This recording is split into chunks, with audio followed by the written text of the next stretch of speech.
Saalfeld, Thuringia, April 17, 1945. Inside a warehouse on the edge of town, an American officer runs his torch beam along row after row of steel shelving. The building smells of paper, oil, and dust, disturbed for the first time in months. Crates are stacked to the rafters. Filing cabinets, hundreds of them, sit in neat military rows, each one packed with survey ledgers, triangulation tables, and topographic sheets. There are stereoplanigraphs, too, vast optical instruments the size of a small motor car, used to turn aerial photographs into contour maps accurate to a matter of meters. The officer, Major Floyd Hough of the United States Army Corps of Engineers, has spent 6 months chasing rumors of this exact building. What he finds inside exceeds anything his superiors in Washington had dared hope for. The complete geodetic archive of the German Army, some 250 tons of it, the accumulated cartographic memory of the Third Reich, sitting unguarded in a provincial warehouse 3 weeks before the war in Europe ends. Nearby, German surveyors and geographic officers, men who had spent careers compiling this material, are brought in to help catalog what remains. What passes across their faces in the days that follow is not simply the exhaustion of defeat.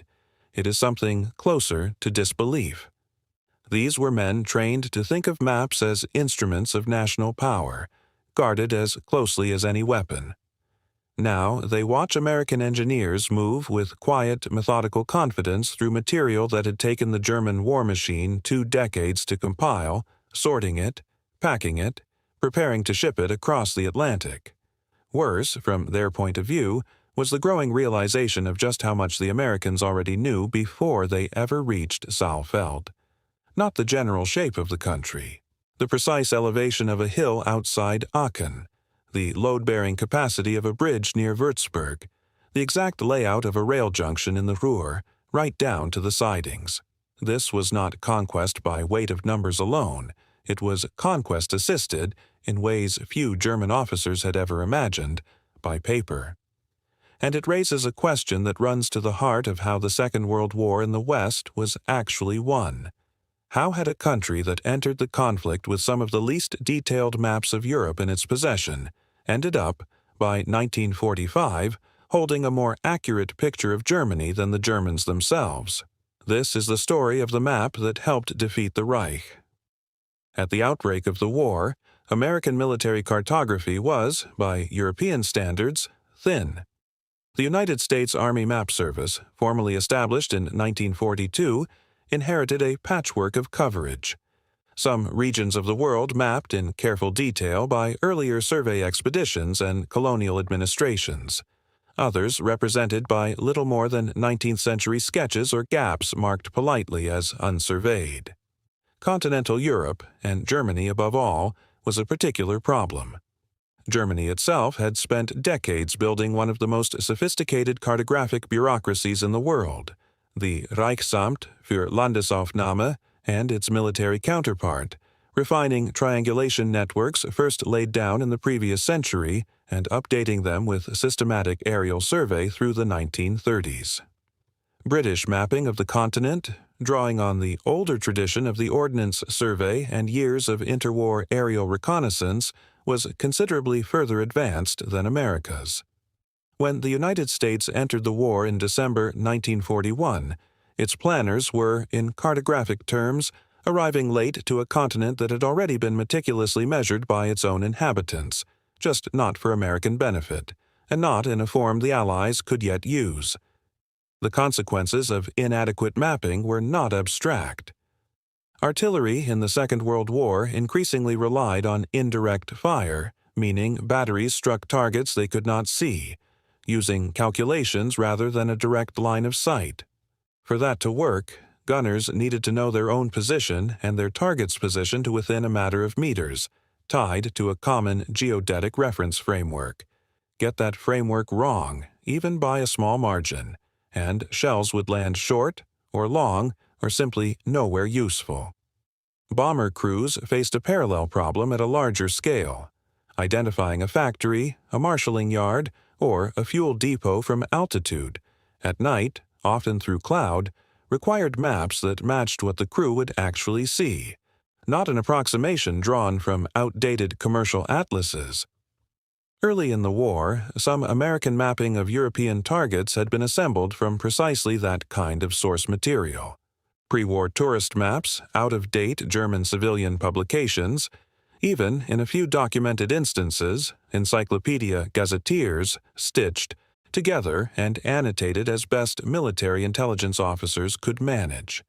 It worked, after a fashion. It was nowhere near good enough for the scale of operations the United States was about to undertake. By 1944, as planning for the invasion of the continent and the eventual advance into Germany intensified, the shortfall had become impossible to ignore. Commanders needed maps precise enough to plan river crossings, artillery barrages, and bombing runs against a country that, unlike France or Belgium, would not simply hand over administrative records to a liberating army.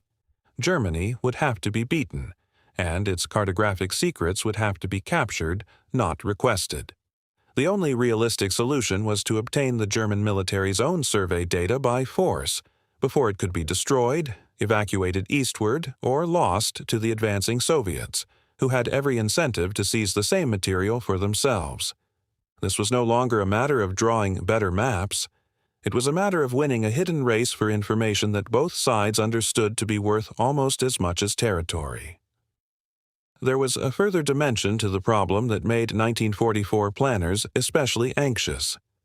Aerial photography alone, however extensive, could not solve the accuracy question on its own. A photograph shows what a landscape looks like from above.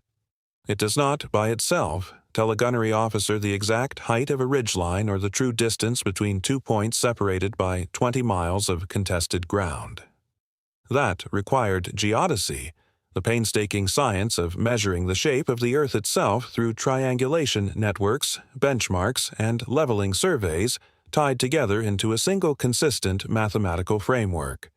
Without a shared datum of that kind, an American map built from captured aerial photographs and a German map built from ground survey might each be internally consistent, yet subtly incompatible with the other, producing errors that could compound across a long artillery barrage or a coordinated airstrike. Germany had spent a generation building precisely this kind of framework across its own territory and, through wartime conquest, across much of occupied Europe as well. For the United States, closing that gap was not simply a matter of drawing new lines on paper. It meant somehow acquiring the underlying mathematics of an entire continent, most of which was still held by the enemy. The organization built to win that race was small, secretive, and answerable directly to military intelligence in Washington. In September 1944, Major Floyd Hough, chief of the geodetic branch within the Office of the Chief of Engineers, was ordered to assemble a special unit and deploy to the European theater without delay. Officially, it operated undercover, its personnel carrying papers describing more mundane intelligence duties. Unofficially, and only ever referred to by insiders under a single code name, Hough Team existed for one purpose: to follow immediately behind the advancing front line and secure German geodetic and cartographic material before it could be destroyed or removed. The team was equipped with roughly 800 kilograms of microfilm cameras and recording equipment, sufficient to photograph huge volumes of captured documents in the field, and carried with it more than 11,000 index cards cross-referencing known German survey institutions, technical universities, and the individual scientists most likely to be holding relevant material, whether willingly or otherwise. Hough Team's method was closer to detective work than conventional soldiering. Its small parties, sometimes no more than 3 or 4 men, entered towns within days, occasionally hours, of their capture, moving into bombed-out survey offices and university geography departments while fighting was still audible nearby. In Cologne and Bonn in early March 1945, team members located and interrogated the directors of local geodetic institutes, uncovering material that had been deliberately hidden rather than evacuated across the Rhine as ordered. In several cases, material was found concealed in extraordinary places: inside salt mines, within castle vaults, and in at least one case buried in a monastery graveyard among the remains of the dead.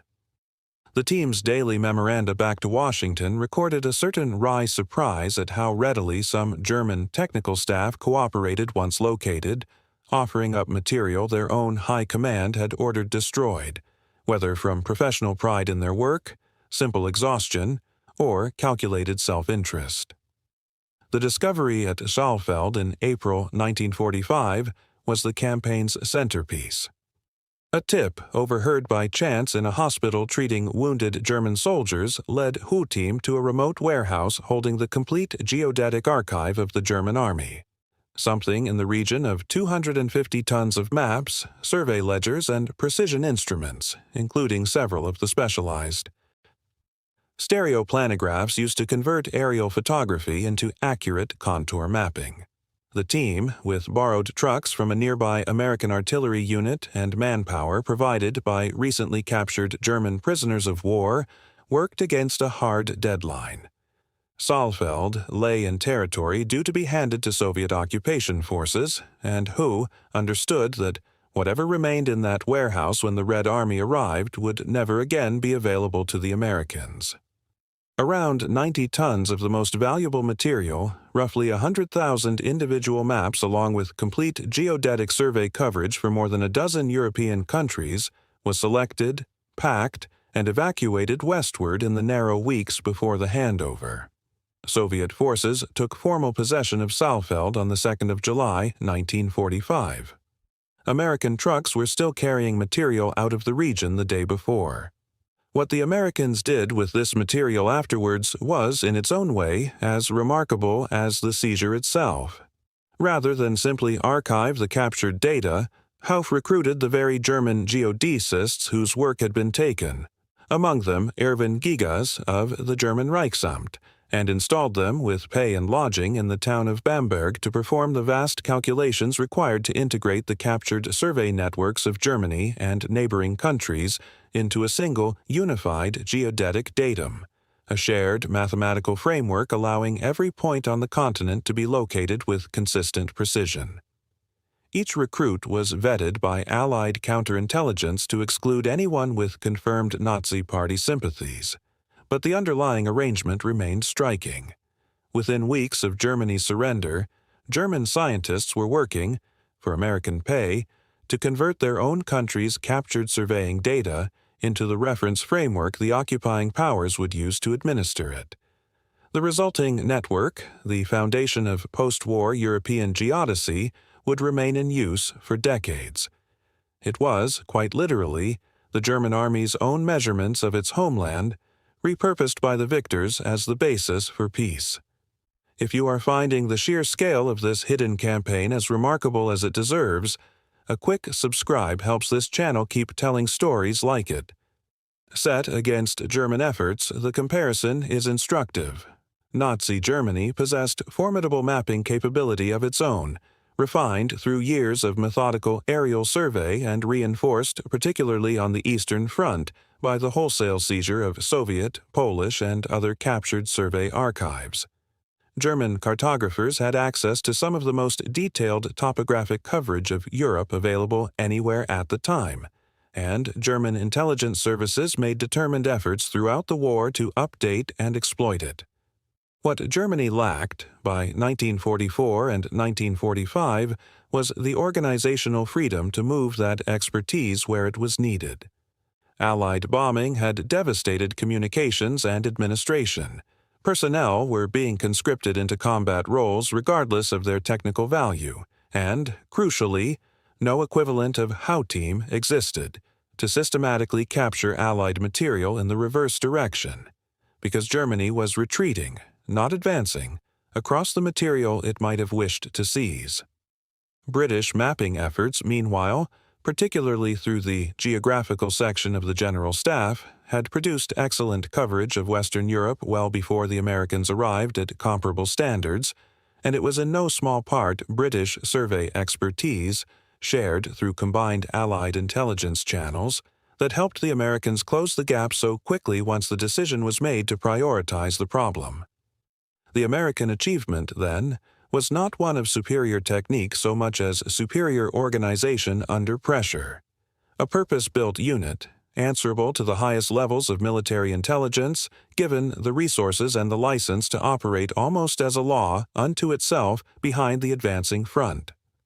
The Soviet approach, by contrast, offers a useful third point of comparison.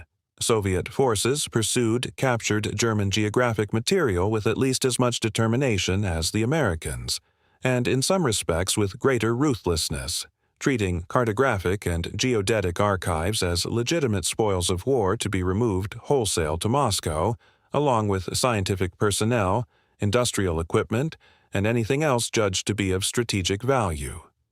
Where the American and Soviet efforts diverged was in method and, to a degree, in intention. Hough team operated with a certain calculated diplomacy, offering pay, lodging, and professional continuity to German specialists in exchange for cooperation, on the calculation that willing experts produced better and faster results than coerced ones. Soviet efforts, operating under different political priorities and with considerably less patience for such arrangements, tended towards more direct requisition. The race for Saalfeld itself makes the point plainly.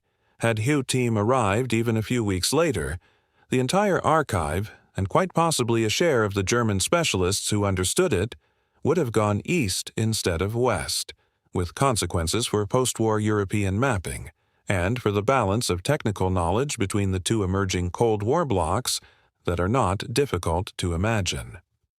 The material Hough team secured did not sit in an archive gathering dust.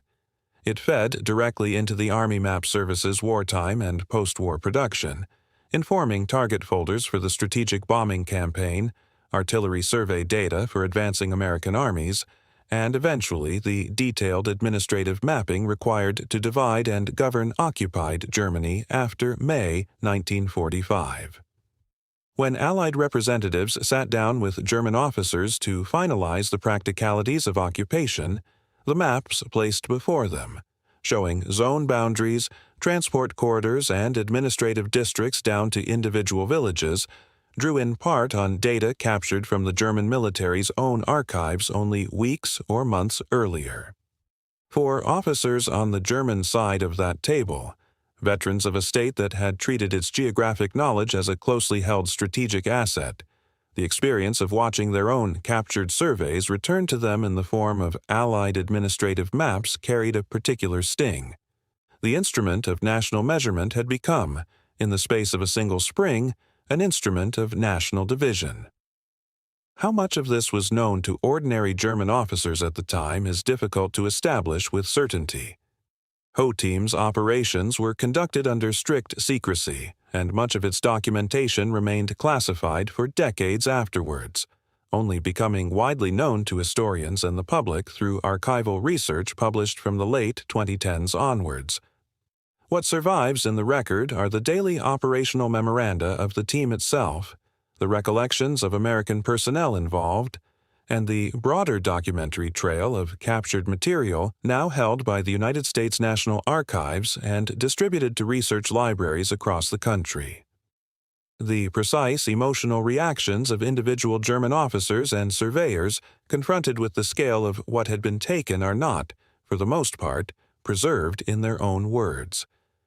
What can be said with confidence is that the scale of the seizure, some 100,000 maps and the complete geodetic coverage of a dozen or more countries, represented, in Hough's own later estimate, information that was almost entirely new to American military intelligence. A treasure of geographic knowledge assembled over decades by a state that had lost the ability to protect it in a matter of weeks. The legacy of this campaign extended well beyond 1945. The unified geodetic datum computed at Bamberg underpinned civilian and military mapping across Western Europe for years afterwards, a quiet technical legacy of the war that most people who benefited from it never knew existed. Captured German maps, indexed and catalogued, passed into the collections of American research libraries, where digitization projects in recent years have finally made much of this material properly accessible to historians and the interested public. The instruments themselves, the great optical stereoplanigraphs, Hough's team wrestled out of Saalfeld ahead of the Soviet advance, represented a technological transfer whose value is difficult to overstate. The ability to turn photographs taken from the air into precise, usable topography was, at the time, one of the most advanced applications of optical engineering in existence, and the Americans acquired not only the machines, but, through recruited German technicians, a good deal of the expertise required to use them. Return, for a moment, to that warehouse in Saalfeld in the third week of April 1945. The war has perhaps 3 weeks left to run. Inside, an American major and a handful of exhausted soldiers work through the night with borrowed trucks and conscripted labor, racing a deadline set not by their own command, but by the advance of an ally who will soon become a rival. Around them, German technical officers, men who had devoted careers to the quiet, unglamorous work of measuring their own country, watch their life's work.